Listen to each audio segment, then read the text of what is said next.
오늘 우리에게 주시는 하나님 말씀은 갈라디아서 5장 14절 15절 2절 말씀입니다.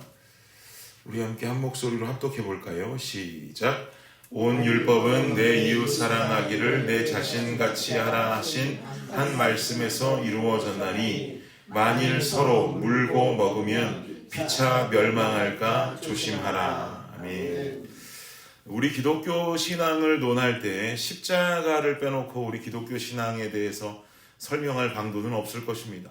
십자가라고 하는 것은 예수님께서 죽으신 형틀을 말하기도 하지만 우리는 이것을 예수님 죽으신 형틀이라고만 여기는 기독교인들은 또한 아무도 없을 것입니다. 십자가 하면 동시에 떠오르는 두 가지 메시지가 있어야 되죠. 하나님 사랑과 이웃 사랑이라고 하는 메시지입니다. 십자가의 수직선은 하나님을 사랑하는 것을 의미하는 수직선이고, 십자가의 수평선은 이웃을 사랑한다라고 하는 것을 의미하는 가로선이 되겠습니다. 이러한 사실은 예수님을 믿는 기독교인들이라면 누구나 잘 알고 있는 사실입니다. 그래서 신앙생활을 한다라고 하는 것은 성도 간의 교제가 없이 예배만 살아있는 것만으로는 바른 신앙생활이라고 말할 수가 없는 것이고, 또 반대로 예배는 없이 성도 간의 교제와 친교만 살아있는 것 가지고도 바른 신앙생활이다라고 말할 수는 없는 것입니다. 그런데 의외로 이 십자가의 밸런스를 우리는 알고는 있지만 올바르게 지키며 살아가는 것이 쉽지는 않다라는 것을 우리는 삶과 예배를 통해서 늘 경험하며 살게 됩니다. 그러면 여러분께 제가 여쭐게요. 하나님 사랑하는 것이 더 어려우십니까? 이웃 사랑하는 것이 더 어려우십니까? 이웃 사랑하는 것이 더 어려우세요? 세로선이 더 어렵느냐? 가로선이 더 어렵느냐? 저 또한 우리 집사님 고백처럼 이웃 사랑함이 더 어려운 일이라고 생각합니다. 왜냐하면 이것은 저만의 생각이 아닌 것이 오늘날 교회 공동체를 떠나게 되는 많은 사람들이 있어요. 이런 사람들을 우리는 소위 말해서 가나안 성도다 그러죠. 가나안, 그럼 거꾸로 하면 안 나가. 이것 때문에 교회 안 나가는 성도들, 교회 떠나가는 성도들을 요새 우리가 그냥 속된 말로 가나안 성도다라고 말하는데요. 이렇게 가나안 성도가 된 사람들에게 해본 설문조사 결과를 보면은요, 예배가 맞지 않아 교회를 떠납니다. 혹은 신앙생활이 힘들어서 은혜를 받지 못해 교회를 떠납니다 하고 말하는 퍼센트보다 훨씬 더 많은 퍼센트가 대답하기를 교회 안에서 겪게 되는 관계의 어려움 때문에 교회를 떠납니다 라고 말하는 수가 훨씬 많습니다. 퍼센트로 따지면 너무너무 많습니다. 예를 들면 구역 모임하다가 시험 들게 되는 사람들도 있죠. 어렵게 삶을 나누고 기도 제목 나누면서 같은 그 목장 안에 있는 목장원들이 나를 위해서 기도해 주기를 원했건만 그 기도 제목과 나의 삶의 모습은 그들의 기도 제목이 되질 않고 사람들끼리 모여서 말할 수 있는 가십거리가 되어서 사람들의 입에 오르락내리락 하는 경험들을 하게 된다든지, 이런 경험하게 되면 사람들은 특히나 초신자들의 경우는 교회를 떠나는 경우가 많이 있게 되죠. 그리고 또 은연중에 내 삶을 자랑하는 사람의 나눔을 들으면서 상대적으로는 또 자랑할 것이 없는 형편없는 내 삶의 비애를 느끼면서 시험에 들어 교회를 떠나는 사람들의 경우도 생기게 되고요. 이런 일들 때문에 사람들은 교회를 떠나게 되니 소위 말해 십자가의 하나님 사랑이라고 하는 이 세로선을 지키는 것보다 이웃 사랑이라고 하는 가로선을 지키는 것이 더욱 어렵다라고 밖에 우리는 생각할 수 없는 것입니다. 그래서 많은 기독교인들 말하는 단골 멘트 있지 않습니까? 야, 하나님 보고 교회 다녀야지 사람 보고 교회 다니면 되겠냐? 이 말 많이 들어보셨죠? 써보기도 많이 써보셨을 것 같은데 우리 블레싱 교회에서만큼은 이 말이 사라졌으면 좋겠어요. 왜냐하면 이것은 우리 스스로 십자가의 모양을 만들어내는 바른 신앙생활을 포기하는 고백이기 때문에 그래요. 무슨 말이냐면 여러분, 사람도 보고 교회 다녀야 됩니다. 하나님 보고 교회 다녀야 되지 사람 보고 교회 다니냐? 이 말이 하나님 보고 당연히 다녀야 되지만 사람 보고도 교회 다녀야 돼요. 사람 보지 않으면 이웃사랑의 가로선이 사라지게 되는 거예요. 만들어낼 방법이 없는 거예요. 그러니 하나님 보고 교회 다녀야지 사람 보고 교회 다니면 안 된다는 말은 사실은 이거 전혀 기독교적이지 않은 말입니다. 그리고 제가 단언하건대 이 땅에 존재하는 교회 공동체 중에서 공동체 안에 관계적 어려움이 존재하지 않는 교회 공동체는 단 한 교회도 없습니다. 다 관계적 어려움 가지고 있어요.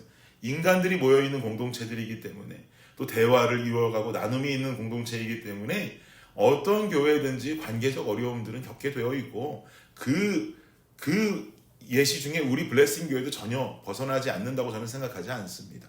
어느 교회나 다 관계적 어려움을 겪게 돼요. 그러면 우리는 어떻게 신앙생활을 이 관계적인 어려움 속에서 해나가야 되는 것일까? 여러분 한번 생각해 보십시오.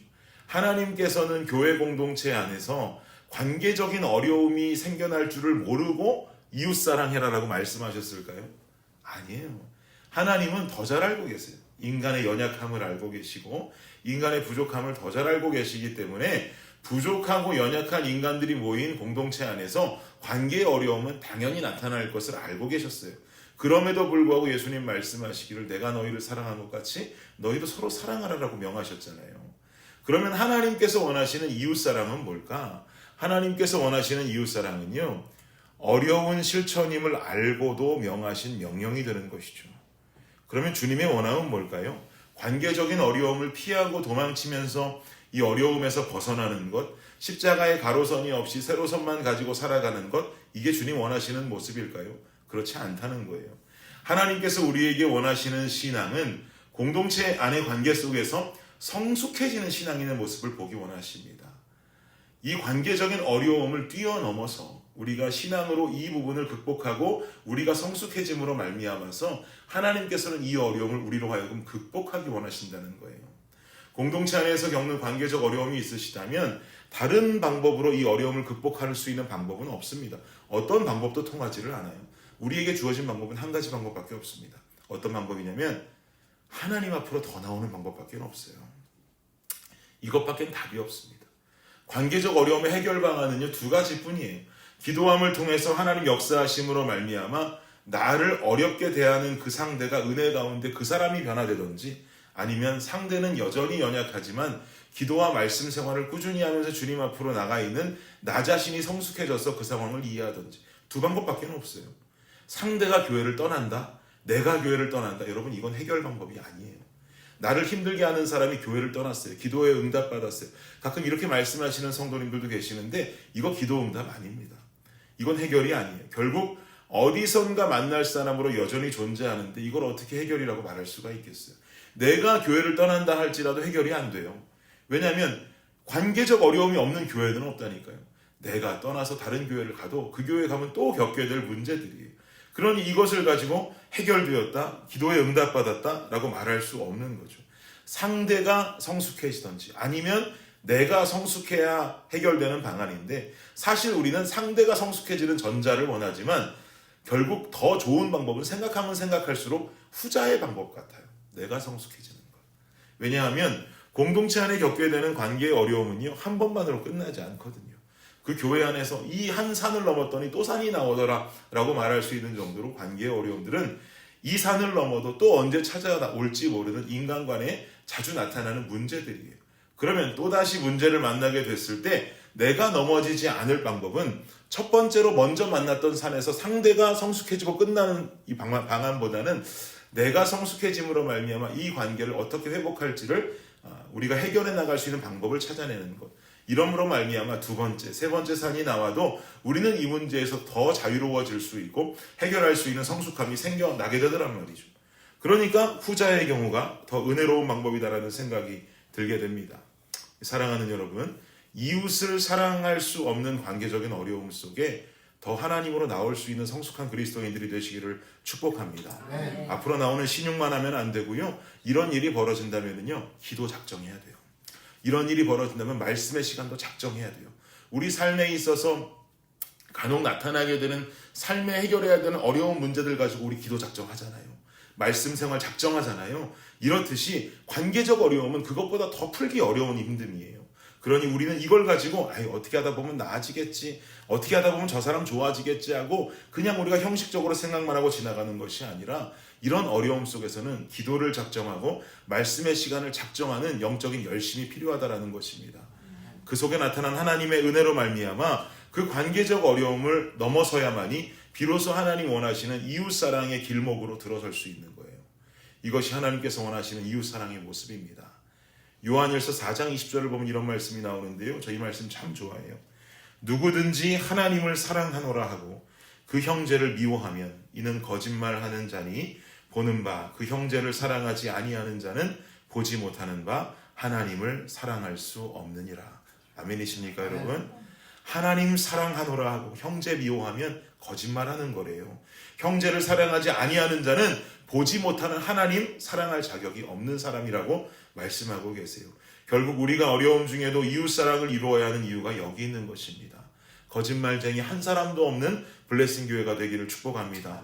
주님 앞으로 더 나오십시오. 더 성숙함으로 문제를 바라보십시오. 그 안에 누리는 은혜의 축복은 기도하고 말씀 속에 작정하고 주님 앞에 성숙해지는 나에게 주어지는 특혜예요. 그 특혜를 누리면서 살아갈 수 있는 저와 여러분의 삶과 오늘 하루가 되시기를 예수님의 이름으로 축복합니다. 기도하겠습니다.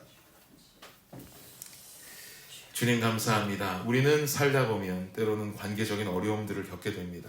교회 안에서도 관계적인 어려움들을 겪게 되고 때로는 가정 안에서 우리가 속해 있는 직장과 우리가 속해 있는 캠퍼스 안에서도 우리는 관계적인 어려움을 겪게 됩니다. 그러나 주님, 상대가 변해야 이 모든 것이 해결된다라고 하는 생각보다는 우리가 기도를 작정하고 말씀을 작정하며 주님 앞에 나 자신이 더욱더 성숙해질 수 있는 우리 블레싱 성도님들의 삶이 되게 하여 주시옵소서. 그리하여서 우리 삶 속에 하나님을 사랑한다 하면서 이웃 사랑하지 않는 자는 거짓말하는 자다.